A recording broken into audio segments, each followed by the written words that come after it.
នេះជាឈើដីខ្លាដែលខ្ញុំសាងជាតួអង្គដែលព្រះអង្គបាននិមន្តពីឋានតាវតឹងចុះតាមចន្ទាកែវដែលព្រះឥន្ទលោកបានឲ្យវិសកម្មទេវបុត្រនិមិត្តថ្វាយបាទថ្វាយព្រះអង្គគឺព្រះឥន្ទលោកកាន់បាទនៅម្ខាងកាន់បាតម្ខាងទៀតព្រះព្រំលោកបានឆាត់បាទហើយចន្ទាកដាលនេះគឺជាចន្ទាកែវបាទសងខាងគឺចន្ទាមាសចន្ទាប្រាក់បាទហ្នឹងហើយប្លង់នេះខ្ញុំបានសាងបាន 50% ហើយបាទហើយនឹងត្រៀមបង្ហើយនៅវគ្គក្រោយអញ្ចឹងក៏ចែកជូនបងប្អូនទាំងអស់គ្នាចូលរួមទស្សនាបាទ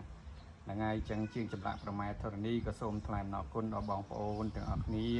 ដែលតែងតែចូលរួមទស្សនានិងជួយគាំទ្រនៅស្នាដៃជាងចម្លាក់ប្រម៉ែធរណីបាទសូមអរគុណ